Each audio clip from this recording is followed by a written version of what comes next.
Your singing was exquisite.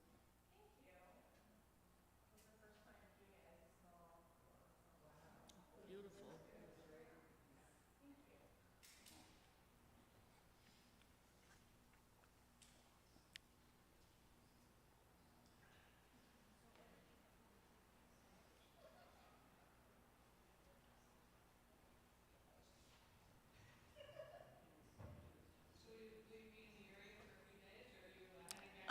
I'm headed to Minneapolis this afternoon, and for the next week, yeah,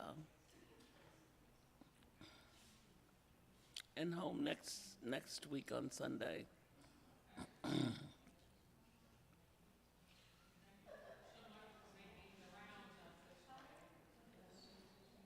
It's a good time to do that too. It's very nice.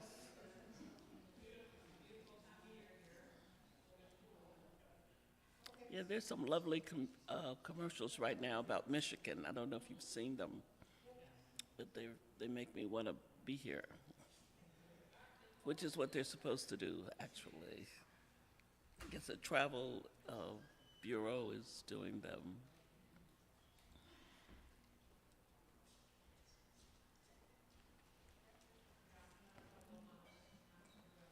Pardon? Yeah, it'll be cold. Yeah, we don't have that much winter in Georgia, in where I live, anyway.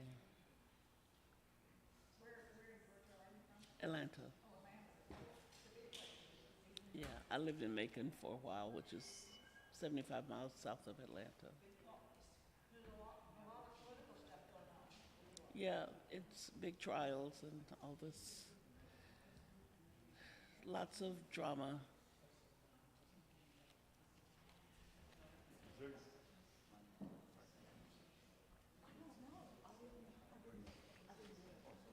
So before we get started officially, while we're letting a few more people come up here, I'm going to pass this basket around and let you have the opportunity to put your name on a piece of paper if you would like. We are giving away a raffle at the end for 5 of Dr. Meeks' brand new books.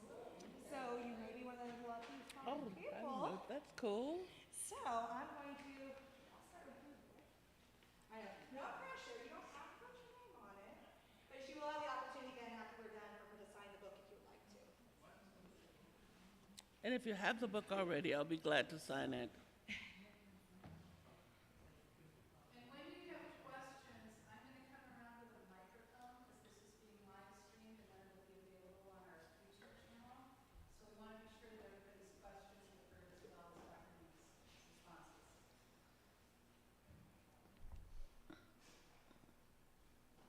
And St. Paul's is trying to join us live streaming, so we have adult ed from St. Paul's online as well.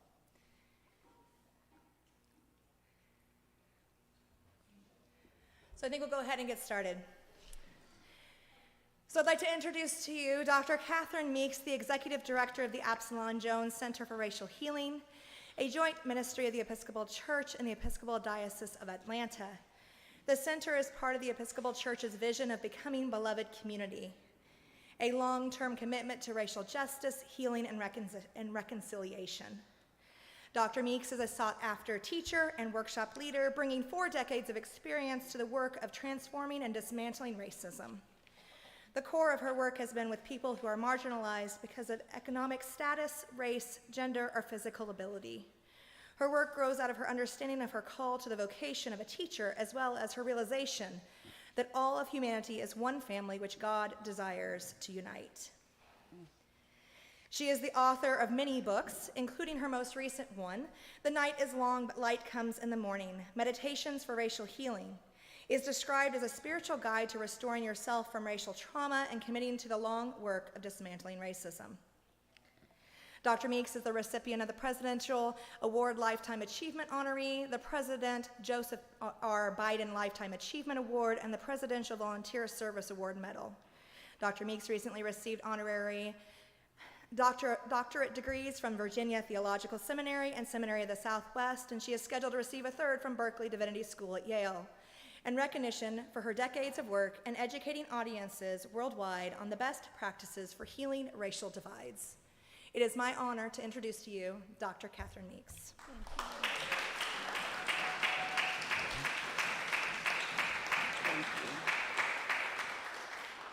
Thank you. Thank you very much. It's good to be here.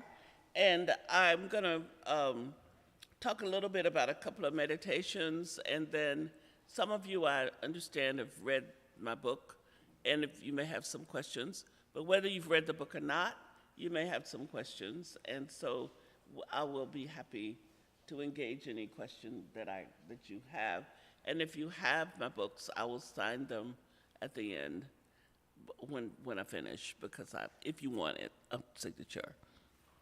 I want to start by, I love this particular story that's in the meditation that's called Look for the Right Answers in the Right Place. The story of Mullah Nasruddin, who's looking for his key. He lost his key, and he's looking for it, and his friend comes, and his friend says, "What are you doing?" He said, "Well, I'm looking for my key. I lost my key." And he's out in his garden looking and looking, and his friend said, "Well, I'll help you." And the friend starts to help him look, and they look and look, and they don't find it. And finally, the friend says, "Well, exactly where did you lose the key?" And he said, "Well, I lost it in the house, but the light's better out here." And the point of that story is the same as I was pretty much bringing up in the sermon earlier, is to look for answers in the right place. It's difficult to find an answer if you're looking in the wrong place for the answer. And the native peoples tell the story of the wise ones. You know, they have their own kind of cosmological notion about the beginning of the world. The wise ones getting ready to, they wanted to put wisdom of the heart somewhere, but they didn't want to put it where you could find it too easily. So they thought about putting it in the sky, but they thought human beings were so adventuresome, they'd get there pretty fast. And then they thought, we'll put it in the mountains. No, that won't, that'll be too easy. We'll put it in the earth down, like underneath, like for the hobbits, where the hobbits live. And they said, no, they disagreed. They agreed they didn't think that would work. And then they said, we'll put it in their hearts, because they'll never think to look there. And I think that too much of the time we don't think to look in our hearts for the real answer, for the answer that might actually take us toward healing, might actually be the answer, rather than the kinds of things that we end up dancing with that don't really get us where we need to go. And the meditation that I want to focus on, because most of the folks in here are of European descent, and probably, I don't know who's listening, but whoever you are, there's been a lot of conversation across the Episcopal Church and across the country about allyship when it comes to racial healing.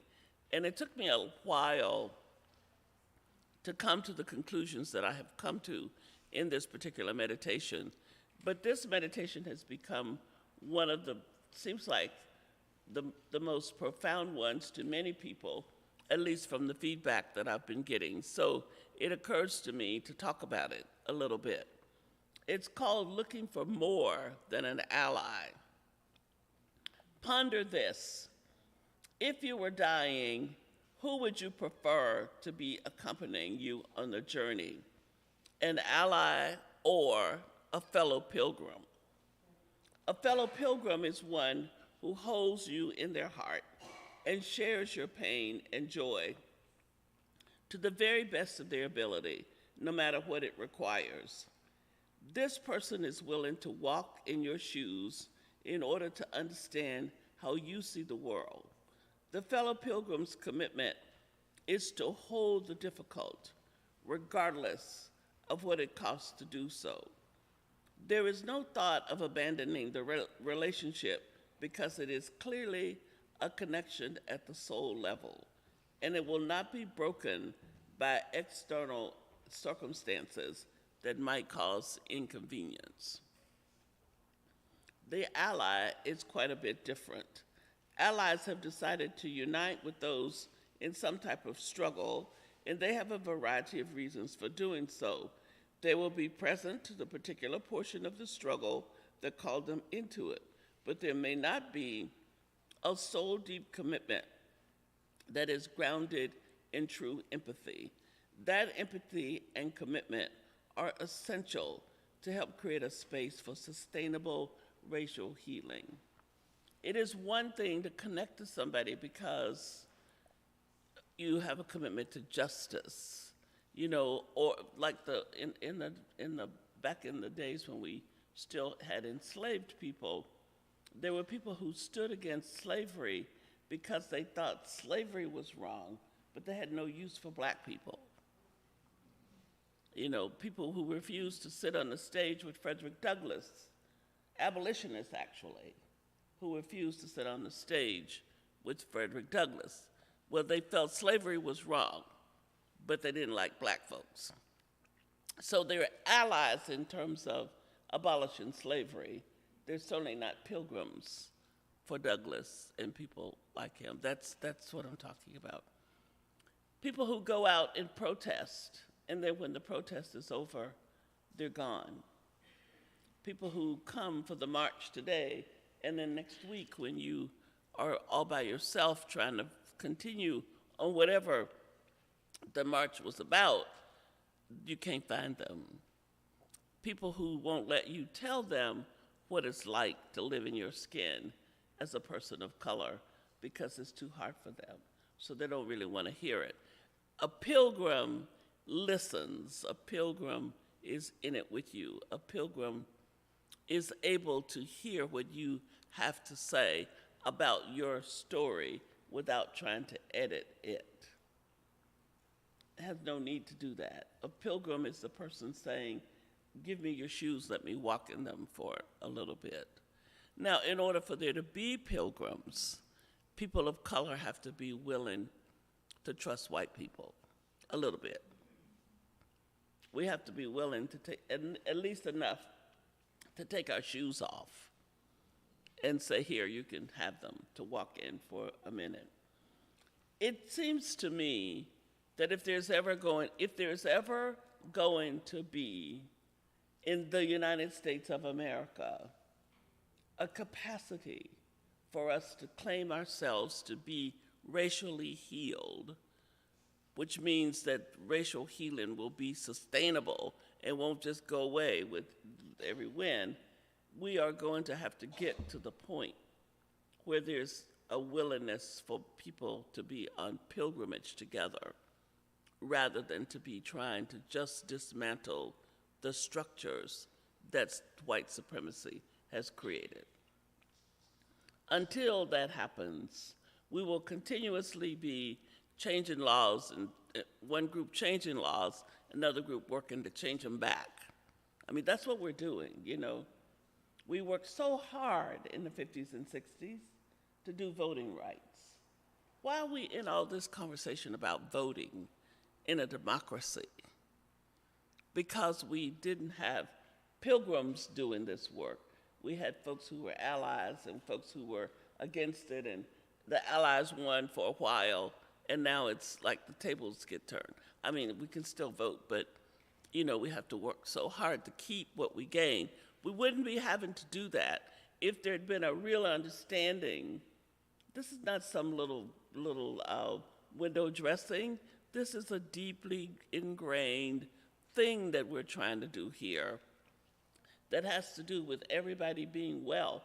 In a democracy, why are we arguing about citizens' right to vote?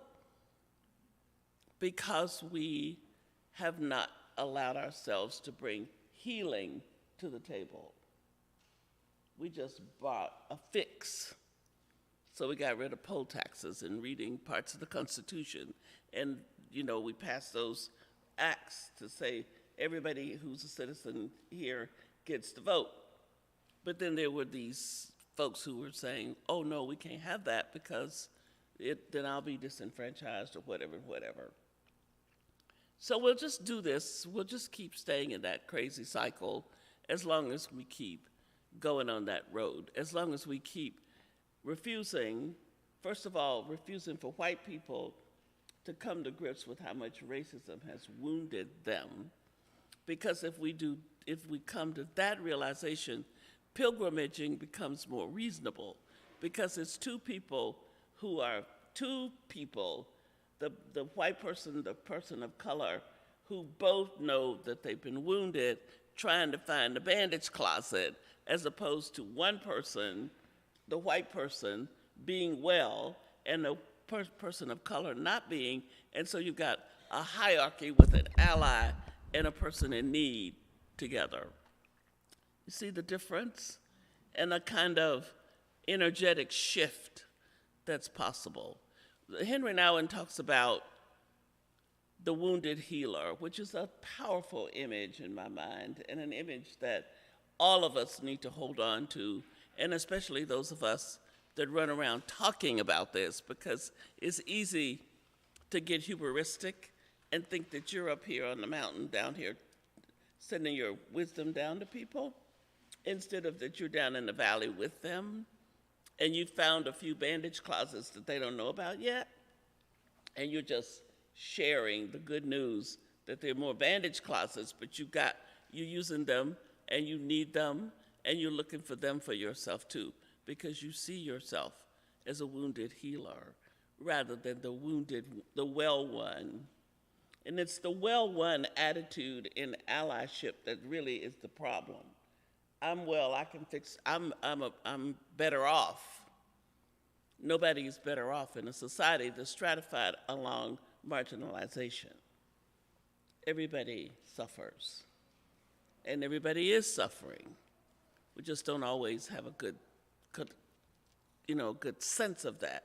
We think there might be a handful of very rich people in our country that are escaping some of the suffering.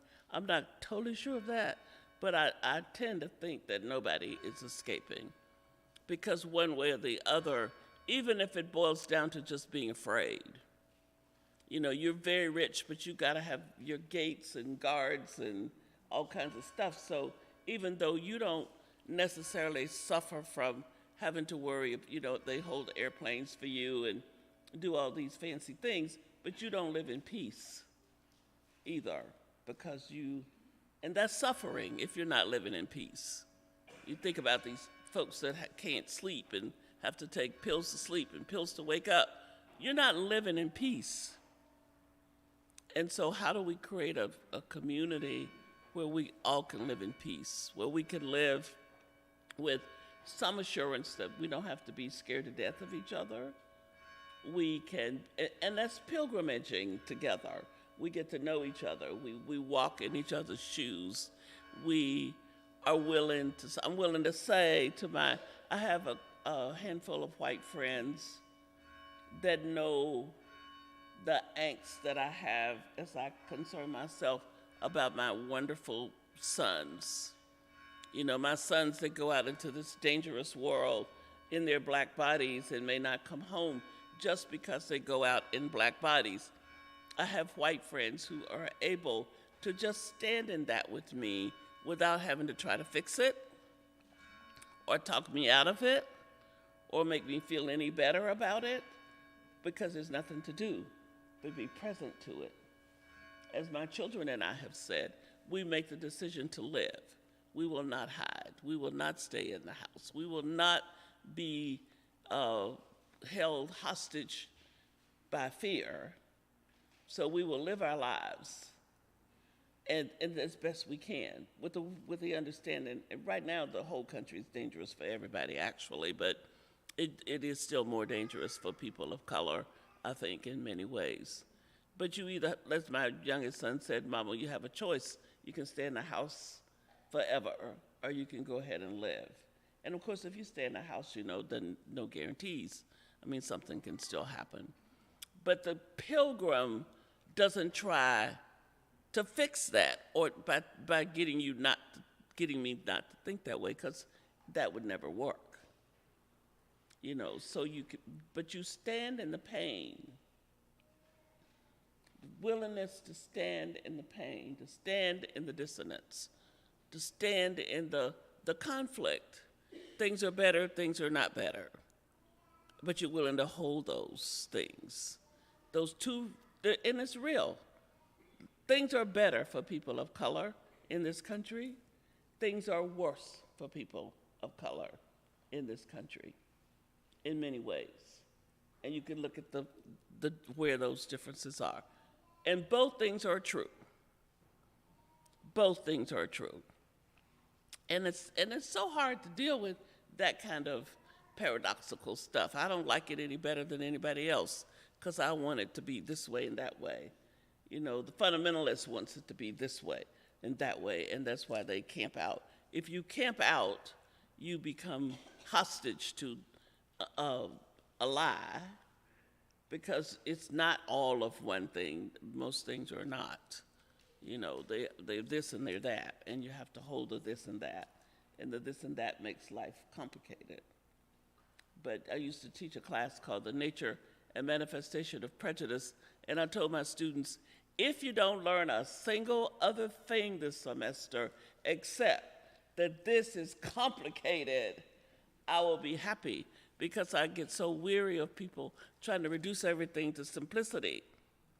And then you miss all of the complicated nuances, and then you just spatter around in the midst of that, never getting anywhere, instead of dealing with it is complex and complicated and sometimes confusing. So the last thing I want to say is about that. I love rainy days where I can just sit in my house, maybe actually in my nightgown, because that's my favorite thing to do, believe it or not, and I'll read or write in my journal, and I've got a cat, you know, perfect. I mean, I've got a cat, I burn my candles, and if it's in the winter, I have a fire. But I've worked with people who live without shelter. And so while I'm loving all of that, I'm knowing my friends are living outdoors. And that creates dissonance for me. Do I quit loving living in the house, having my rainy days? No. Do I quit caring about my friends that live without shelter? No. I hold both of them. Both of them. There is the grief and the concern. When it's pouring down rain, I've got friends getting wet probably, or their backpacks. They used to come into the soup kitchen with 50-pound backpacks that were soaking wet. I'm sorry about that, and I will do everything I can to make that different, but I'm not gonna quit loving the rain. So, and I'm willing to hold that difference and the angst that it creates, and that is what I'm talking about. Most of the time, we're not willing to do that. We want to get out of that pain. I don't want to have to think about those folks, you know. So then I want to blame them and send them off somewhere so I can feel better. No, I just get to hold it, because I can't blame them. I can't fix it. I can't bring them all to my house. I do what I can, and I leave it alone. And I'm pilgriming with them. And I know myself, parts of myself that feel homeless too. And I don't have to hide and run. And then this other side nurtures that part so that I can actually be present to this part. It is an interesting kind of dance. And it's a dance that too many folks don't want to take. And it's part of why we're just the way we are, blaming each other, killing each other, being violent toward each other. All of that stuff is grounded in an unwillingness to be in dissonance, live in paradoxes, and interrogate ourselves, and really try to learn how to be pilgrims with one another instead of thinking we gotta fix it. And if we can't fix it, we can run it off. We can blame it. We can do something to make ourselves feel better. And we sometimes can't make ourselves feel better. My youngest son and I share a house, and you would love my youngest son. He's such a little techie guy, but he's such a compassionate, clear-headed person. And one of his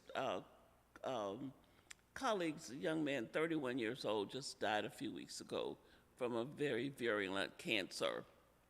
And my son said to me, "Mama, I guess we're just going to be sad for a while. We can't fix it. I can't do anything about it. He can't either. We're just going to be sad." and we're just going to have to live till we're not. And someday we'll be less sad. He will not ever quit being sad from having lost his colleague, but someday he'll be less sad.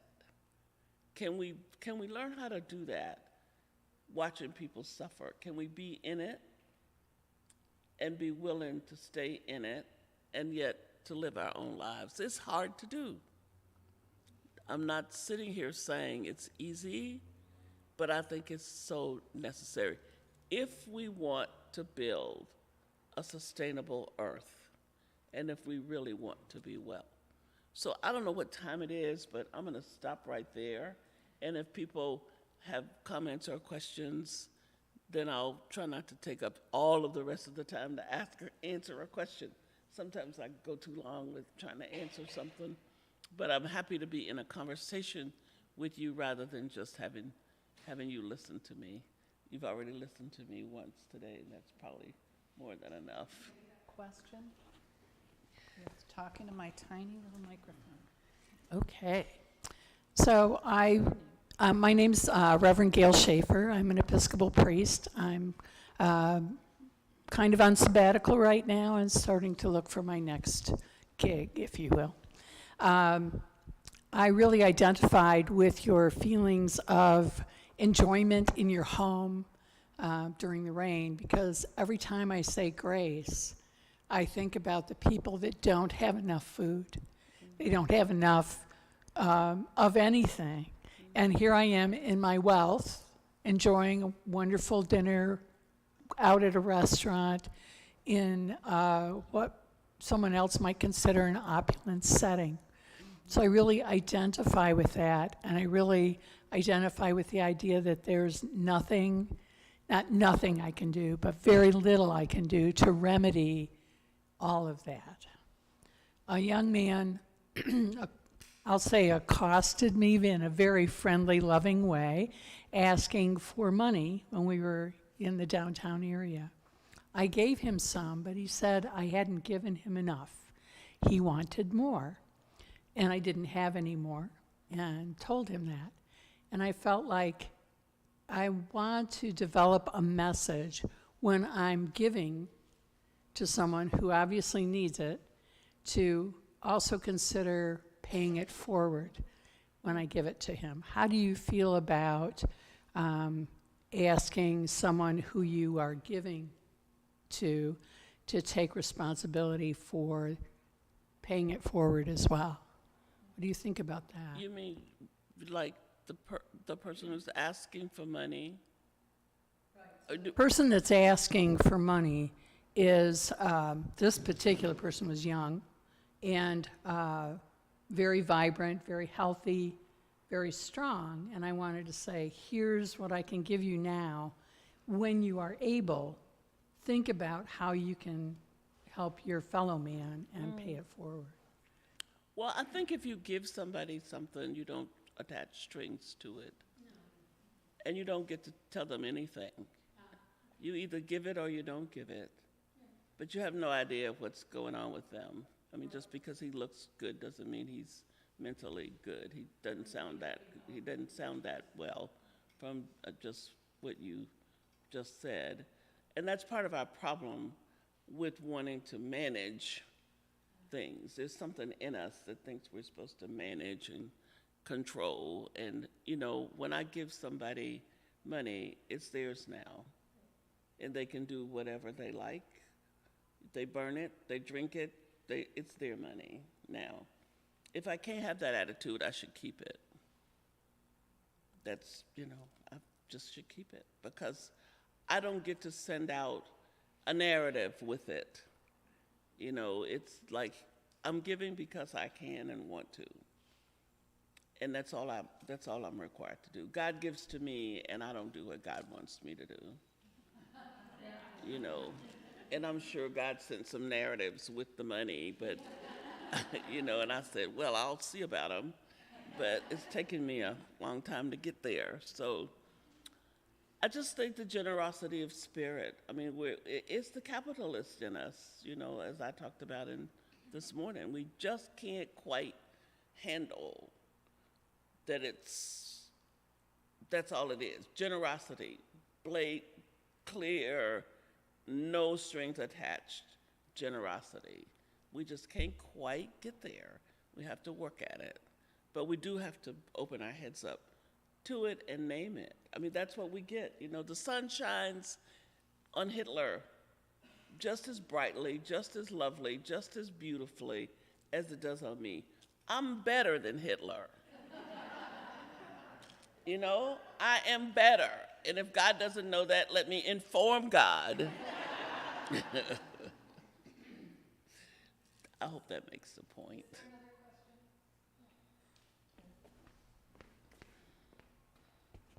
Which part do you talk to? Oh, talk to the.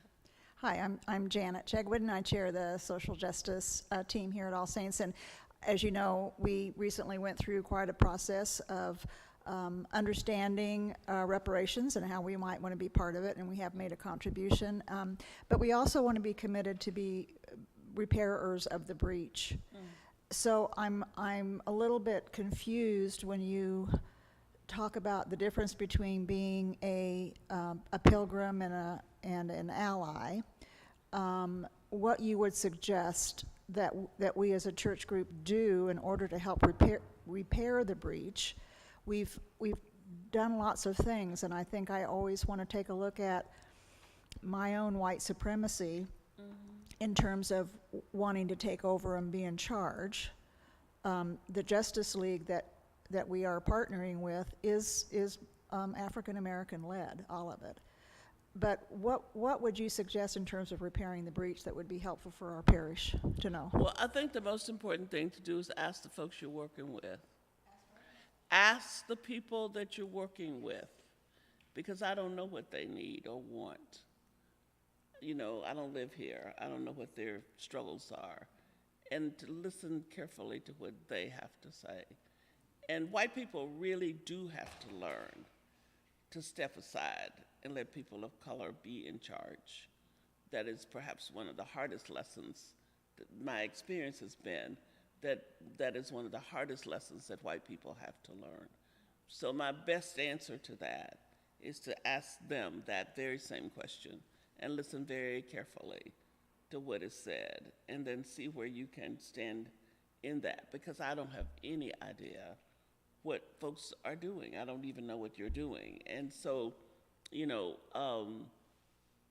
it's maybe not even your question. It's maybe the question is more not to ask them what should you be doing, but to ask them how can you help them do what they have decided they should be doing. That's the difference between ally and pilgrim. And if they say nothing, then take that as an answer. And if whatever the answer is, it's their answer, and it has to be respected. Does that help? Okay.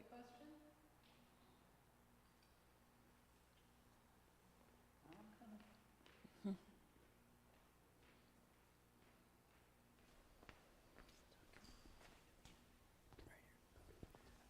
My name is Larry Hart. I guess I'll show my ignorance with this question, but you made this statement about things in some ways are better for minorities and some things are worse for minorities. I'm assuming you mean the current date or time. Explain to me how things are currently worse from what they used to be. I find it hard to believe it could be any worse than what it used to be. Well, I think for one thing, we, particularly for African Americans, we bought the notion of being liberated, and that's not what happened. And so we have become sort of enamored with the culture in ways that have been that are detrimental for us. Our life expectancy has gone down in the last years instead of up. You know, so that in itself speaks volumes about how things are for us. In terms of maternal health and infant mortality, we have a horrible track record. And here we are in the 21st century in progressive America. Why are black women and children dying at a rate in birth way above white people. So those kinds of things, our education, we're losing ground. We're losing ground that isn't really being acknowledged very well because we're busy celebrating the few gains. Yeah, I can go where I want to go, but I don't have any resources when I get there. We live in, our neighborhoods are not what they need to be. So there's and just spiritually and psychologically, I mean, these are concrete kind of economic outer directed things that I'm talking about, but spiritually and psychologically, we've lost ground as a people.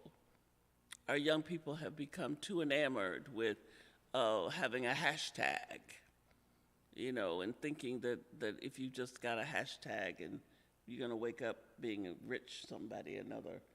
White kids are lost too, but I'm just saying that young college students, my office is across the street from Atlanta University, where there are historically black colleges and universities. The students come to campus with the notion that by the time they leave, they should probably be well on their way to being millionaires. And they need to get a grip on reality, because that's not going to happen. And so the kind of giving your soul over to this false sense of being liberated, is detrimental to us. And in many ways, we're not talking about it. We need to get started talking more about it.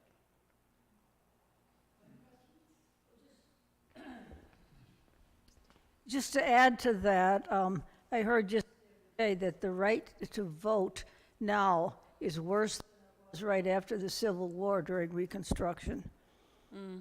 Because of the writing votes have been just turned back and destroyed.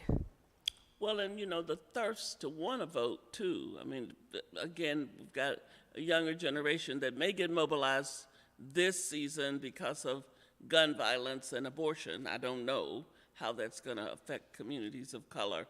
But the thirst that my generation and folks older than me had for freedom is not the same thirst that our young people have now. So, and there's this sense of, why bother? Because what difference does it make?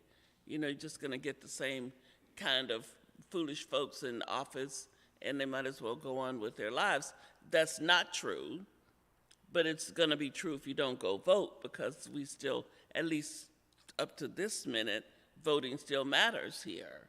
And we need to make sure that it keeps on mattering. I don't care how you vote. I do care, but I prefer that we have voting where people can vote whichever way they want to without having to feel afraid or be hassled or whatever. I mean, after all, it's supposed to be a democratic society. And I think a lot of young folks have decided it's not worth being bothered with that. But there are also a lot of young people that are mobilized around justice issues, and I don't want to slight them at all, because there are young people who get that they're not free, and as there are too many who don't get it. So we have to keep on being faithful and focused, I think. There was somebody on this side of was it you? Yeah, the lady way back there. Yeah.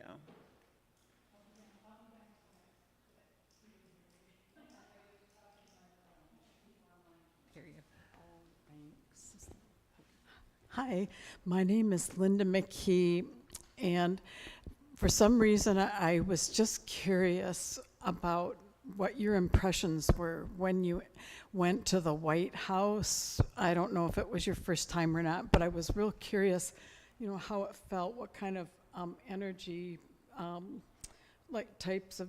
When I went where? Yes, the impressions. I didn't go to the White House. When I got the Biden Award, it was done in Atlanta. Oh, okay. So have you? I've not ever been to the White House. Well, I think you should probably go.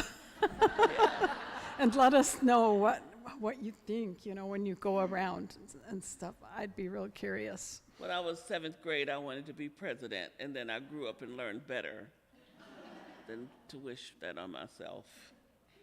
But no, I've never been.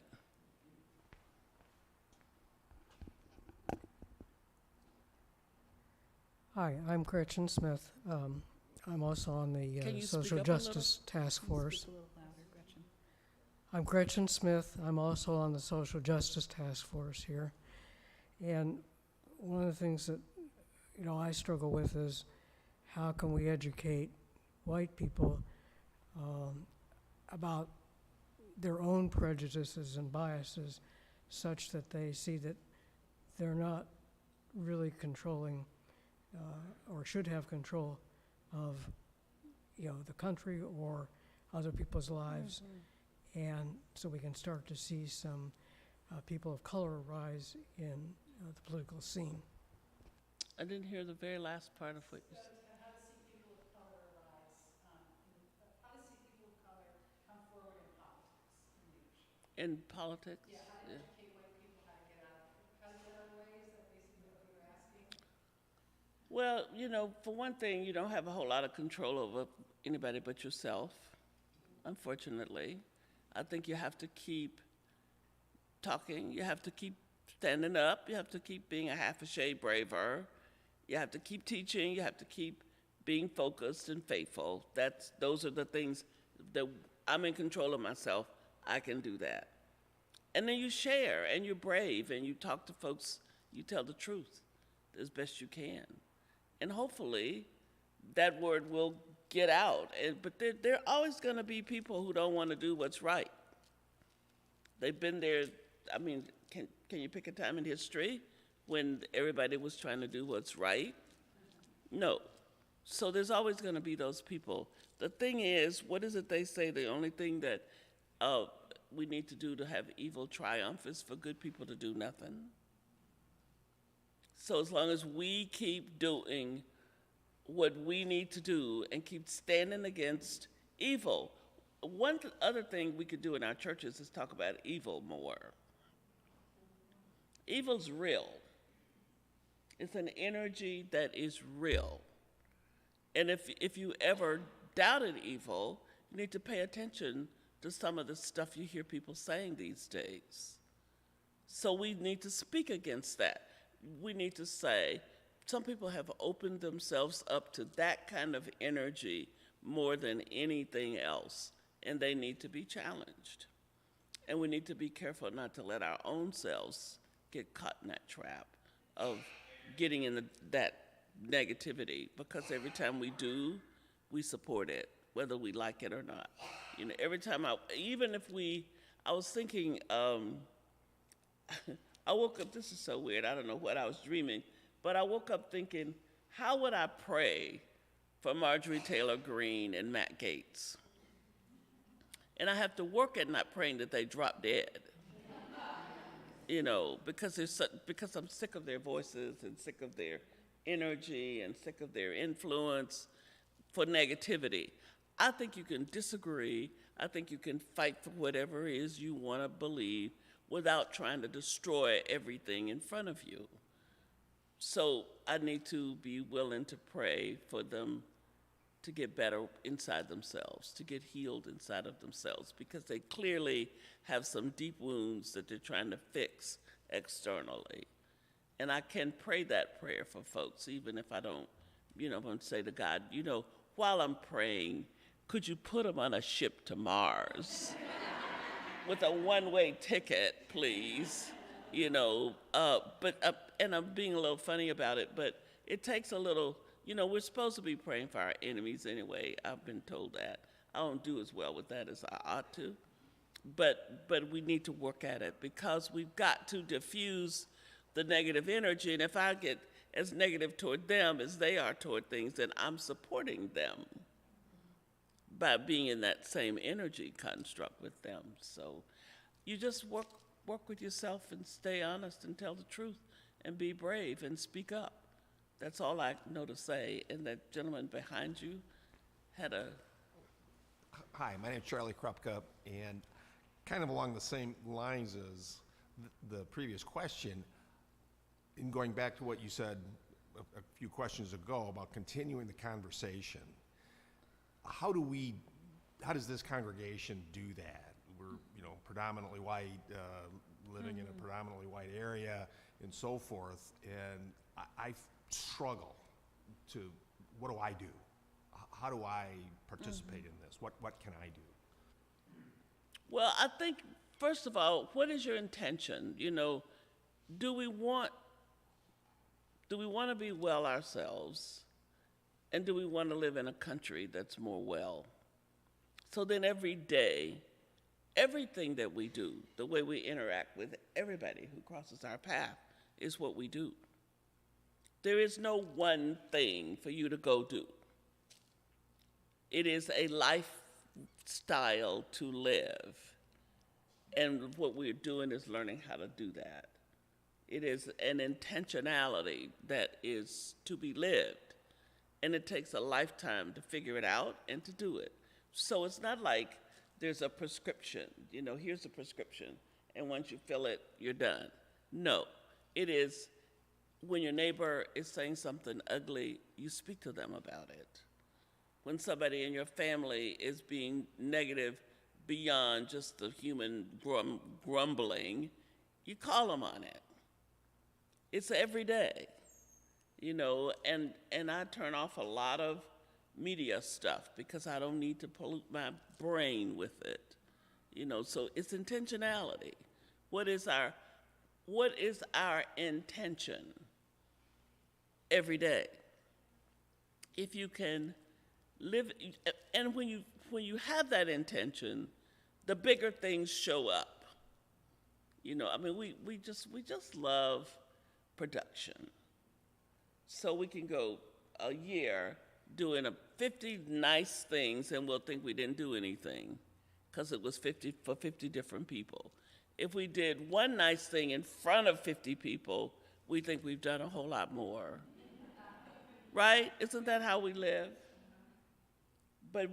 So we need to challenge ourselves about that. We need to, yesterday, coming here, the first angel that I met was the young man who pushed me from the wheelchair, a place to my gate. And then there was somebody sitting beside me. That was the second angel. And then there was a third one waiting in Detroit because I had a long layover. So these are the folks I'm running into on my way here yesterday. Do I pay attention to that and be grateful for that, or do I get aggravated because I couldn't figure out how to turn on the light in my hotel room? So I'll keep remembering that and be aggravated for 2 days instead of remembering on the way to that light, I ran into 3 angels. But at the end of the day, sometimes it's really hard for us to remember what did we do. So we think we didn't do anything. Maybe the way we smiled at somebody in the grocery store, or what we said to the clerk checking us out. I think of life this way, that Jung talks about the collective unconscious. I think about a collective computer, that there is this massive universal computer that's keeps up with everything. And at the end of the day, the week, the month, that it's tallying all the time. And it manages the energy, and there's negative energy and positive energy. And every bit of positive energy that I put out in a day helps that energy supply. So I'm doing something all the time. If it's nothing better than just not cussing at folks in my head. Sometimes that's all it is, I would like to just cuss you out, but I'm not going to do it because then I contribute to negativity. So, but you have to decide what you believe. Do you think that whatever you do has got to be some separate act, which is what we've been socialized to think, if I'm not producing something that I can quantify, it's not worth talking about? Well, I want to tell you, there's something to be said for the qualitative stuff, the stuff that you can't quantify. The smiles, the beautiful little kids like this walking down the aisle, just seeing them, just appreciating the joy of little new life. I was just looking at one little baby crawling around thinking, I remember when my son was in that discovery. You know, everything is an adventure, discovery. And I remember watching him the first time he saw an airplane. He's 37 years old now, and I will never forget the amazing face that he made because he'd never seen an airplane before. You know, that's a gift that should never be lost. That's in my head, in my soul, and I will never forget it, and I don't want to ever forget it. I don't care if I live to be 100 and he lives to be, I'm 40 years older, so he would only be 60. But nonetheless, I want to remember him sitting with his little bare feet in the back of in the car seat when he saw that airplane. Now, this is not Pollyanna. You know, people want to, we always say all kinds of negative things about trying not to be negative. Because negative just gets, I don't know what is the commitment to negativity is one of I think the commitment lies inside of ourselves with some little space that's just not well yet, that just doesn't want to trust that all is well. You know, Dame Julian of Norwich says that all will be well. All will be well. And we live in a world that says, oh, no, it won't. It won't be well. You know, you got to make sure, you got to fix it. Where are the assurances? Well, I don't know. I just trust. Well, trusting and having faith is silly. It's a silly way to live in a world that's like ours. But what else is there? Angst and worry and negativity and feeling like nothing's well. So then you miss all the stuff that was well. You know, so everything's not okay. You know, I have to use a cane. I'm slow. I'm this, I'm that. I can't do some of the things I want to do. But am I going to focus on all of that, or am I going to focus on what I can do? And we just get caught in what we can't do. And remember that story where Naaman has leprosy and he's told to go wash in the Jordan River, and he's so offended because the Jordan River is little and dirty, and he wants to know why God didn't tell him to go to a better river. That's us, right? You know, you want me to do something. Well, then where's the glory in this? Well, that's a mighty little act. Maybe I could do something bigger. Can I do something bigger? I mean, after all, I've got a reputation here. No, just be kind to the little person. That's all you got to do, because if you're kind to the little person that's going out the door, you know where she's going? She's supposed to be finding a paper. Oh, okay, good. She was, no, that she's needed elsewhere. We don't know where elsewhere is. But you get my point. We're all caught in this. I don't necessarily know what I would replace a capitalist mentality with, but inside of our souls, there's no room for capitalism. Inside of our souls, there's got to be a letting go of this, create this much, put in this much and get this much back. We've got to be willing to put in all it takes, all that it takes, and maybe get nothing back that we can count on at the moment. Teaching taught me that a lot, you know, because I would have students that I would think they barely passed my class. And I would think, oh my God, this is so hard for them. And my classes shouldn't have been that hard. I wasn't trying to trip up students. I was really trying to teach them. But some of them seemed to think that it was all about being tripped up, and they made it harder than it needed to be. I just got a note from somebody I taught. The woman is now retiring. And she said, your class changed my life. that was the person I thought, yeah, they probably should have taken something else. You know, probably would have been a better experience. But no, your class changed my life. How was I supposed to know that 20 years ago?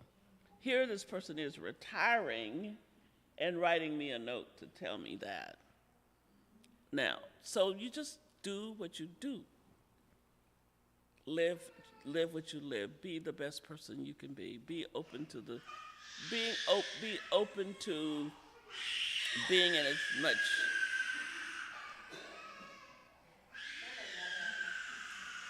What does she want to do?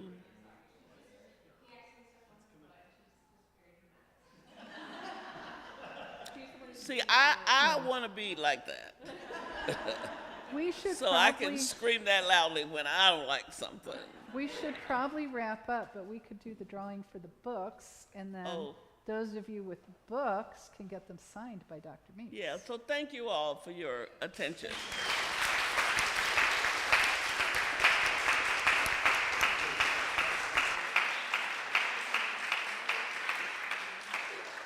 And I want to just say thank you for your questions, and thank you for your doubts, and thank you for your going in fears and trembling, and thank you for being willing to be a half a shade braver, even when you don't know that you've been brave at all. Thank you for all of it.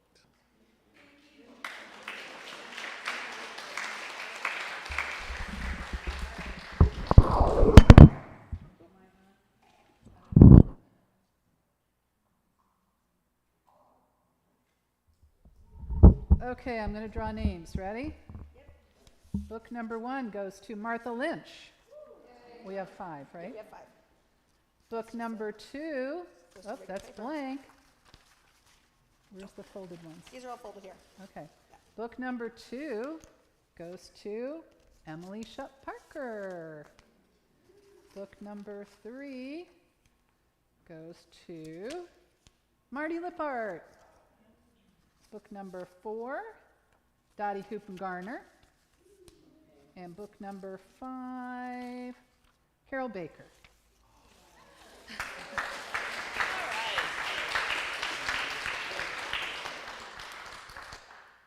So thank you all.